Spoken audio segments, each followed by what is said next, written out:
Buenas a todos. Vamos a explicar un poquito el tema de la perspectiva y profundidad, ¿vale? Para ello vamos a utilizar una obra de arte que os voy a explicar de un autor bastante relevante que es Rafael de Sanzio. Rafael de Sanzio vivió entre 1483 y 1520. Como artista demostró preocupación por el espacio, ¿no? Que es lo que venimos a ver un poquito hoy. Refleja su concepción del mundo, del amor y de la belleza. Su mayor prestigio, su obra cobra mayor relevancia cuando el papado es su cliente y hace obras en el Vaticano, ¿no? Como esta que tenemos aquí, que es la Escuela de Atenas. Es un fresco, una obra realizada entre 1508 y 1511. Como digo, es un fresco realizado sobre la pared que se encuentra en uno de los palacios vaticanos, ¿vale? Las medidas que tiene dicha obra tiene unas dimensiones de 7,70 metros de ancho en la base del dibujo de la pintura y 5 metros de altura, ¿vale? El tema que representa, pues representa una escena del mundo clásico, idealizada, y su relación con la filosofía. Por ello, Rafael une en el mismo espacio a todos los filósofos clásicos, poniendo en su centro a Platón y Aristóteles como centro de la filosofía, ¿no? Muy bien. En dicha obra vamos a ver varias cositas relativas a la perspectiva y al espacio, ¿no? Que es lo que nos viene hoy al caso, ¿no? Lo que queremos explicar, ¿no? Él intenta también, por otra parte, recurre al concepto, que es unir lo sagrado con lo pagano. De hecho, frente a esta obra de la Escuela de Atenas tenemos otra que lo que hace es la disputa del Santísimo Sacramento, con lo cual no tiene absolutamente nada que ver con la filosofía, pero él recurre a esa unión de lo pagano y de lo humano. ¿Quiénes están representados, por curiosidad, en esta obra? Pues mirad, están representados Platón en el centro, que es este personaje, el cual, si nos acercáramos más, es la cara de Leonardo da Vinci, ¿vale? Está también este otro que es Heráclito, que es Miguel Ángel Buonarroti. Incluso el propio Rafael se pinta a sí mismo aquí en uno de los lados, que es aquí un poco escondido.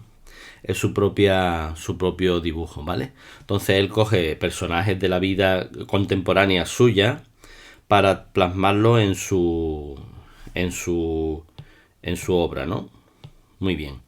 Después están otros personajes que son pues Sócrates está por aquí, Aristóteles, Diógenes, que es este que está aquí sentado. Bueno, son todos filósofos. Averroes por aquí, este árabe. Son todos filósofos de la antigüedad, y que bueno, que Rafael pues los plasma de forma impecable, ¿no?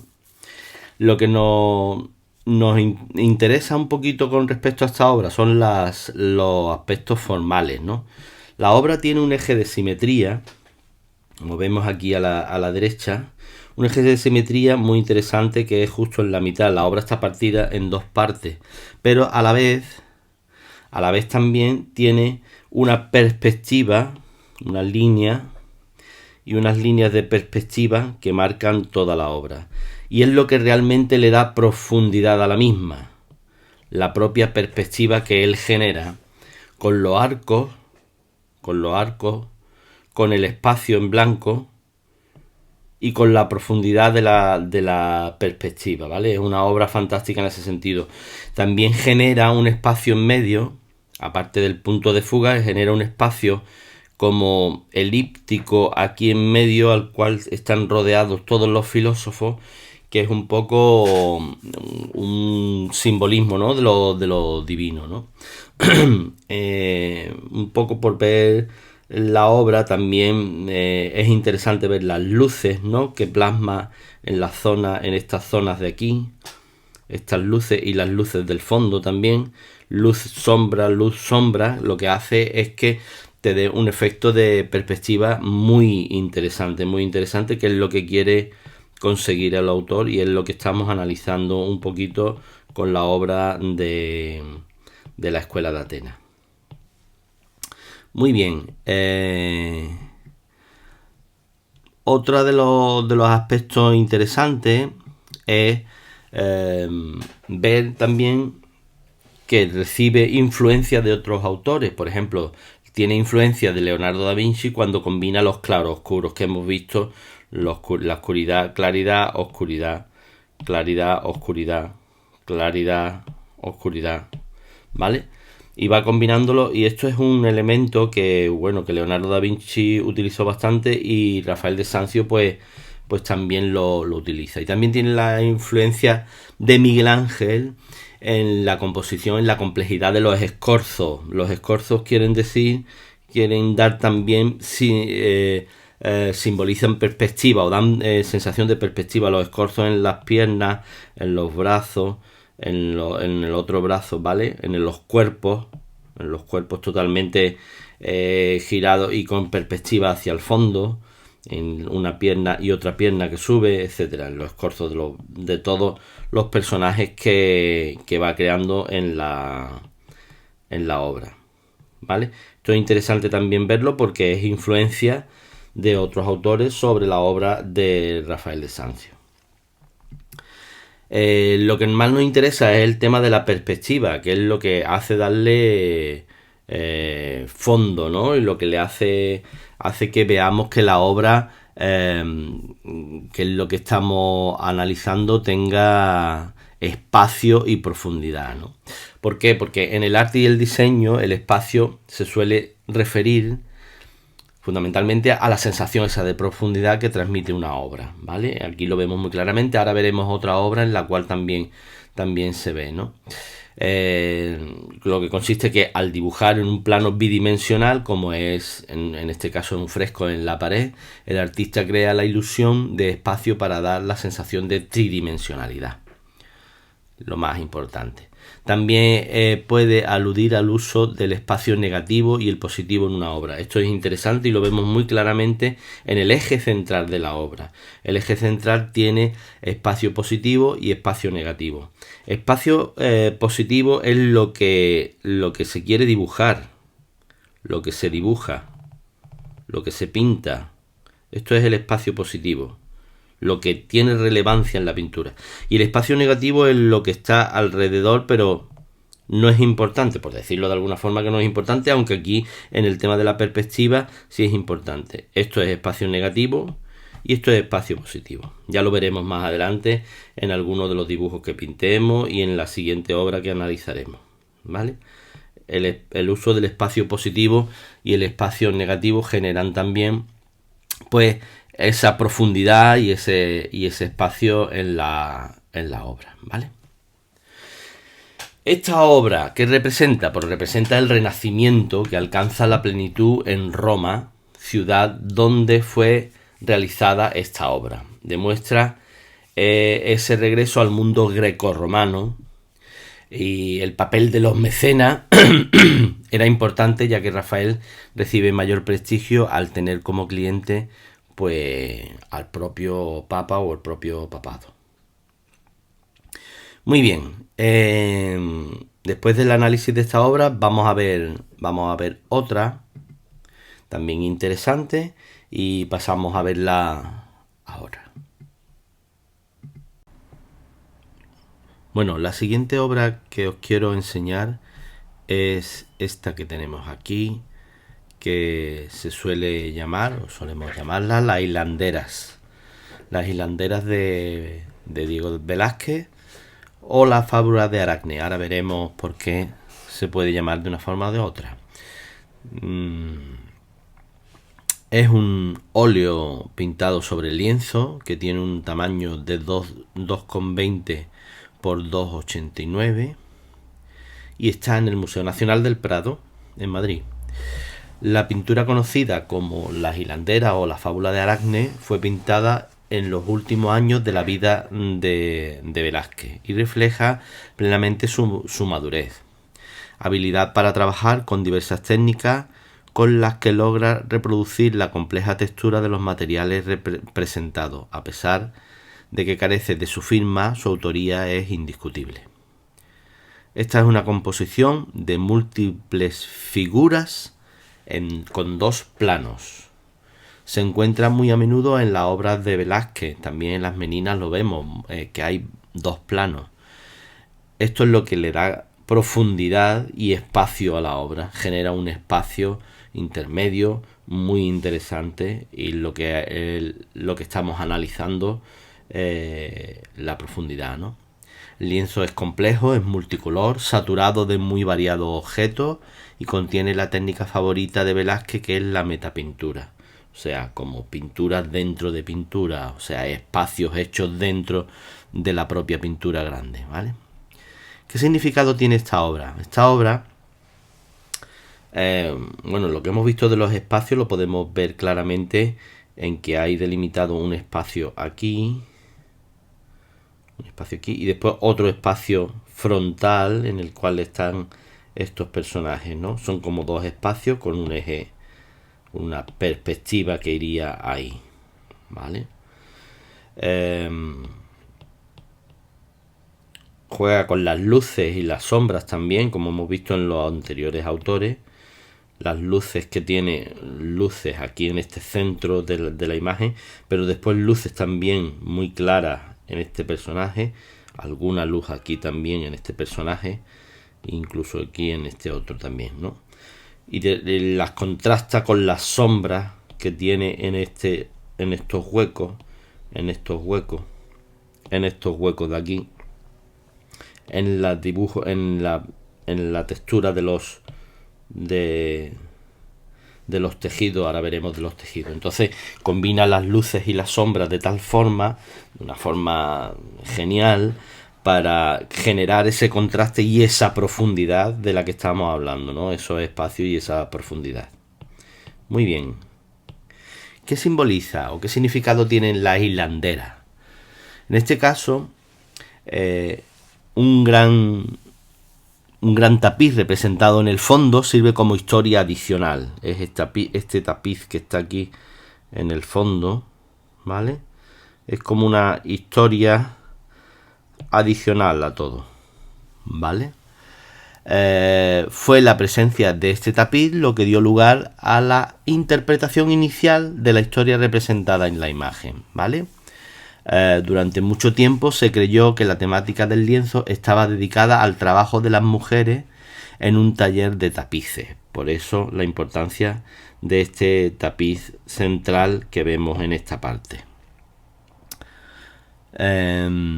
Pedro de Madrazo la catalogaría en 1872 incluso como la fábrica de tapices de Santa Isabel de Madrid, cuadro llamado de las hilanderas, a pesar de que en el inventario de Pedro Arce, su dueño primigenio, pues estuviera registrado como la fábula de Aracne.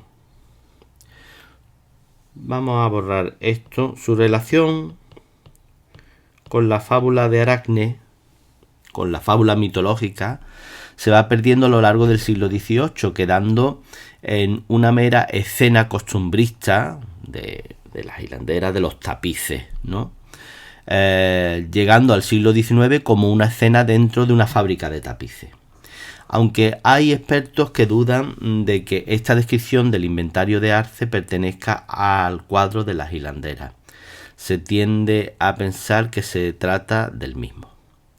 Carl Justi, biógrafo de Velázquez, fue posiblemente el primero que recuperó la existencia del mito de Aracne dentro de las hilanderas, hacia 1888, pero no fue hasta mediados del siglo XX en donde se reveló que, de hecho, la imagen es más correcta si se interpreta como una ilustración del mito que narra el duelo entre Atenea y Aracne, tomado de la Metamorfosis del famoso poeta romano Ovidio. Así, los personajes principales estarían representados en primer plano por Atenea, haciéndose pasar por esta señora mayor, ¿vale? Y con pañuelo blanco, y Aracne, que está dando la vuelta al espectador, que es este personaje de aquí, Aracne, ¿vale? La esencia de la competición era saber quién de las dos era la mejor tejiendo, si Atenea o Aracne. Curiosamente fue la propia mortal, o sea, Aracne, la que propuso el concurso. Aracne ganó, y Atenea incluso aceptó que su destreza era superior a la suya. No obstante, fue castigada por la insolencia de inmediato por la vengativa a Atenea, que a pesar de todo no llevó bien la derrota y convirtió a la intrépida Hilandea en una araña. De ahí lo de Aracne, araña. También el pintor pone aquí el tejido como si fuera una red de araña para simbolizarlo, para simbolizar todo esto. ¿Qué otros personajes muestra Velázquez en la obra? Pues otros personajes que muestra Velázquez en la obra, además de estos dos principales, hay 3 mujeres más en el primer plano de la pintura y otras 2 que aparecen de clase alta. O sea, hay otras 3 mujeres que son esta y esta, y otras 2 de clase alta que son estas 2 que están aquí, ¿vale? Con lujosos vestidos de seda al fondo que parecen examinar cuidadosamente. Hay otra aquí que parece examinar cuidadosamente el tapiz que están viendo, están visualizando, están viendo el tapiz que está en el fondo. Serían varios planos: el plano del tapiz, el plano de las mujeres que están viendo ese tapiz, después un espacio, un hueco en medio expresado por las escaleras que vemos aquí, y por la escalera esta también que da profundidad, y después un espacio principal en el que ya están todo el resto de personajes que vemos en primer plano. Todo el lienzo se sustenta en el estilo característico del barroco, una compleja composición con múltiples figuras, colores ricos pero tenuemente apagados, no llamativos, así como algún detalle cuidadosamente elaborado de la imagen y esa arquitectura fundida en las zonas oscuras, lo que hablamos en la obra anterior de los espacios positivos y los espacios negativos. Aquí se ven muy claramente. O sea, Diego de Velázquez trabaja mucho con espacios positivos y espacios negativos, ¿no? Tenemos un espacio positivo que es la propia Aracne, además marcada muy bien. Velázquez se encarga de ponerle un tejido blanco para que resalte sobre el espacio negativo del fondo, que es más oscuro, con algún detalle de algo colgado en la pared y demás. Entonces es espacio positivo y espacio negativo. En el fondo también vemos sobre todo este espacio positivo que marca con la claridad sobre los negros oscuros. Esto sería lo negativo y esto sería lo positivo. Muy bien. La pintura parece ser de género costumbrista, pero su trama mitológica le agrega profundidad y le da cierta intriga al contexto aparentemente sencillo de interpretar. Muy importante en esta obra, o muy característico, o una cosa que hay que tener presente también en la misma, es el tema de los tejidos de la composición. Llaman la atención sobre las numerosas y elaboradas cortinas, los pliegues del primer plano, escarlata, estos pliegues de primer plano aquí que tenemos, estos pliegues de aquí, escarlata, estos pliegues de los tejidos, los pliegues también de la ropa de ella, este pliegue de aquí, de esta ropa de aquí, ¿vale? Incluso este de aquí, escarlata también, ¿vale? Muy bien, y deja entrar una suave luz que provoca un juego de colores y luces y sombras. Esto es genial, ¿no? Velázquez haciéndolo. Otra joven en el centro de la composición se agacha mientras junta los ovillos dispersos, que es esta que hemos visto aquí, este personaje. Su falda azafrán brilla con una mancha de color soleado, equilibrando el brillo de la gran cortina. La armonía de la distribución de colores cálidos se completa con lo que parece una sirvienta detrás de Aracne, esta sirvienta que está aquí detrás de Aracne, ¿vale?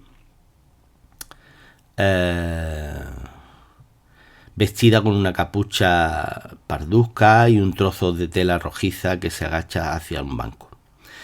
Aracne y Atenea están vestidas con ropa oscura con detalle en blanco. Atenea lleva un vestido marrón oscuro sin adornos.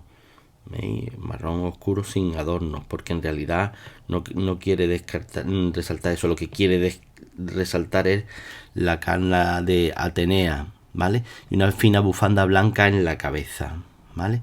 Mientras que Aracne se sienta con una falda azul oscuro y una blusa blanca suelta, remangada para no interferir en el trabajo.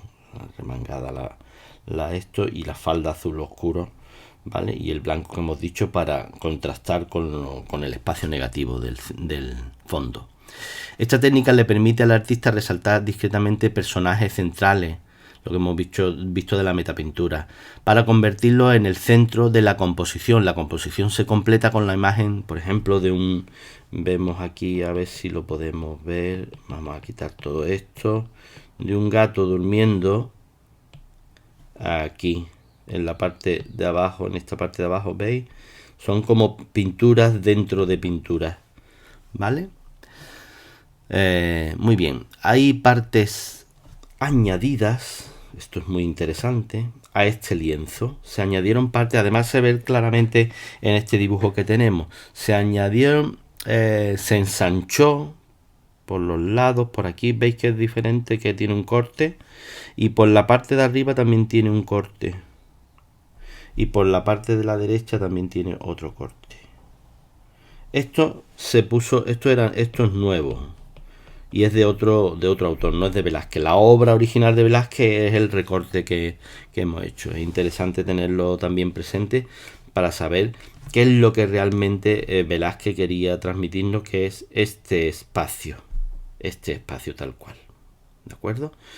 Muy bien, pues esto es lo importante de esta obra, sobre todo ver el espacio y la profundidad. Hemos hecho un análisis un poco más pormenorizado y espero que os haya gustado y lo hayáis visto todo claro. Muchas gracias y nos vemos en próximos vídeos. ¡Ánimos!